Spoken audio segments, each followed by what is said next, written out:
Turning now to our nation's capital, a critical vote in the Senate to preserve abortion rights failed.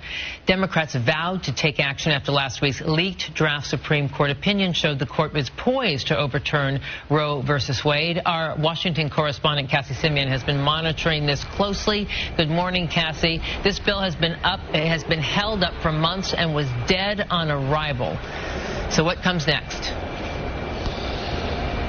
Good morning, Giselle. Well, Senate Majority Leader Chuck Schumer knew he didn't have the votes to move the debate forward going into yesterday, but by forcing the vote on the Women's Health Protection Act, he has now put all senators on record as to where they stand on a woman's right to choose, and Democrats are hoping to use that to their advantage come the fall election cycle.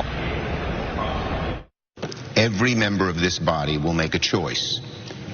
Vote to protect the fundamental rights of women across the country, or stand with 5 conservative justices ready to destroy these rights in one felled swoop. This was the second time this year a vote on the Women's Health Protection Act failed.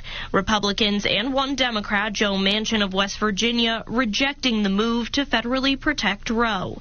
We will stand with the American people, stand with innocent life, and block the Democrats' extreme bill.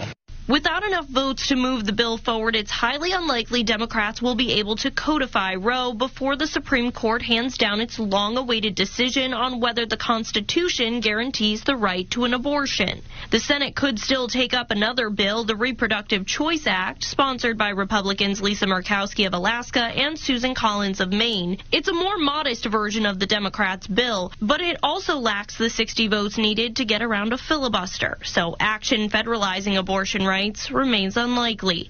We could see this coming, and now this day has come. Congresswoman Judy Chu of California authored the Women's Health Protection Act in the House. She's been championing the bill since 2013. She says the failure to pass the measure will become critical to the midterm elections. She's encouraging women to look closely at who they are electing on the federal and local levels. This is not the end of our fight. This is the beginning of our fight. This is the beginning of our fight towards November when we affect the elections, because we have to make sure that all the people that we elect are for a woman's right to decide over the future of her body.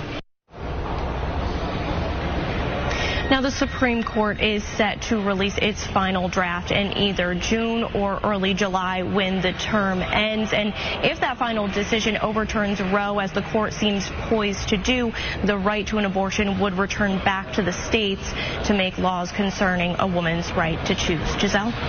Keep us posted on all developments. Thank you so much, Cassie. And before I let you go, I have to ask you about the Senate confirmation potentially in jeopardy for L.A. Mayor Eric Garcetti.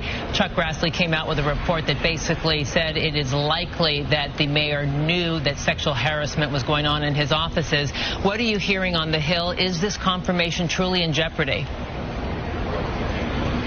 Well, so yesterday I caught up with Senator Grassley during one of his press conferences, and I asked him about the report because the White House is saying it's a partisan hit job. I asked him for a response to that, and he said, you know, that's not his reputation. He's going to let the report stand on its own 2 feet, and that it will be up to all of the senators, all 100 of them, to decide whether Eric Garcetti should be the next ambassador to India.